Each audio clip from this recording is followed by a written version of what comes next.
శ్రీ శనీశ్వర స్వామివారి జయంతి ఉత్సవాలను పురస్కరించుకొని ఈ నెల 16వ తేదీన అష్టోత్తర శత కలశార్చన నిర్వహిస్తున్నట్లు దేవస్థాన ఈవో కాసు శ్రీనివాసరెడ్డి తెలిపారు.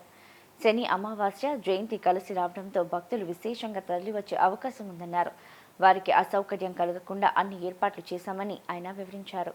సీతమ్మవారి పాదాల వద్ద వేంచేసి ఉన్న శ్రీ శనీశ్వర స్వామి దేవాలయంలో ఈ నెల 16వ తేదీన స్వామివారి జయంతోత్సవాలు అంగరంగ వైభవంగా నిర్వహిస్తున్నారు. ఈ సందర్భంగా దేవస్థానం ఈవో కాసు శ్రీనివాసరెడ్డి మాట్లాడుతూ శనీశ్వర స్వామి జయంతి శని అమావాస్య పర్వదినం కలిసి రావడంతో భక్తులు విశేష సంఖ్యలో తరలివచ్చే అవకాశం ఉందన్నారు. వారికి అసౌకర్యం కలగకుండా అన్ని ఏర్పాట్లు చేస్తున్నామన్నారు. భక్తులకు ఎండ వేడిని తగలకుండా షామియానాలు ఏర్పాటు చేస్తున్నామన్నారు. భక్తులకు తాగునీరు మజ్జిగ పంపిణీ చేస్తామని తెలిపారు.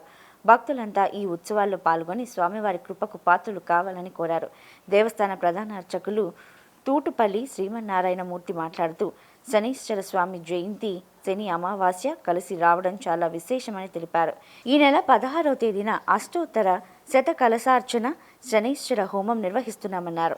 అష్టమ శని, అర్ధాష్టమ శని, ఏలినాటి శని, శని మహార్దశ, అంతర్దశ జరుగుతున్న భక్తులు ఈ ఉత్సవాల్లో పాల్గొని స్వామివారికి అభిషేకం నిర్వహిస్తే సకల కోరికలు నెరవేరుతాయని ఆయన వివరించారు. ఓం నీలాంజనసమాభాసం రవిపుత్రం యమాకృతం ఛాయామార్తాండసంభూతం తం నమామి శనీశ్వరం. విజయవాడ పరమ పవిత్ర కృష్ణానది తీరాన సీతమ్మవారి పాదాల వద్ద వేంచేసి ఉన్న ప్రత్యేక శ్రీ శనీశ్వర స్వామివారి దేవాలయంలో 16/5/2026 శనివారం శని అమావాస్య మరియు శనీశ్వర స్వామివారి జయంతి సందర్భంగా స్వామివారి ఆలయంలో స్వామివారికి వేకువజామునే సుప్రభాత సేవ అనంతరం స్వామివారికి 108 కలశములతో అభిషేకం నిర్వహించబడుతుంది. జయంతిని పురస్కరించుకొని ప్రతి సంవత్సరం స్వామివారికి అష్టోత్తర శతకలశార్చన అభిషేకం జరుగుతుంది. మరియు ఉదయం 9 గంటలకు శనీశ్వర హోమం ప్రారంభించబడుతుంది. కావున భక్తులు అష్టమ, అర్ధాష్టమ, ఏలినాటి శని జరిగేటువంటి భక్తులందరూ కూడా శని అమావాస్య శనీశ్వర జయంతి రెండూ కలిసి శనివారం రావడం చాలా అరుదుగా వచ్చేటువంటిది.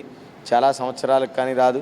ఇటువంటి పర్వదినం పుణ్యప్రదమైనటువంటి రోజు స్వామివారిని పూజించినా, అర్చించినా, దానం చేసినా స్వామివారి యొక్క సంపూర్ణ అనుగ్రహం కలుగుతుంది. కావున భక్తులందరూ కూడా ఈ పరమ పవిత్రమైనటువంటి పుణ్య విశేషమైనటువంటి 16వ తారీఖు స్వామివారి ఆలయానికి విచ్చేసి స్వామివారి పూజా కార్యక్రమాల్లో పాల్గొని కలశ పూజ ఆచరించి శనీశ్వర హోమం జరిపించి శని భగవానుల కృపకు పాత్రలు కావాల్సిందిగా కోరుచున్నాము.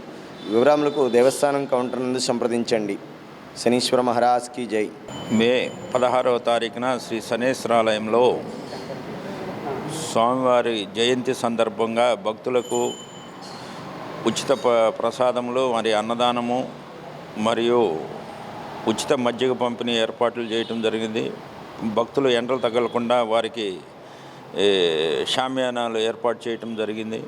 కావున భక్తులందరూ కూడా మే 16వ తారీఖున స్వామివారి జయంతి సందర్భంగా వచ్చు భక్తులందరికీ కూడా వారి కృపకు స్వామివారి కృపకు పాత్రలు కావాల్సిందిగా కోరుతున్నాం.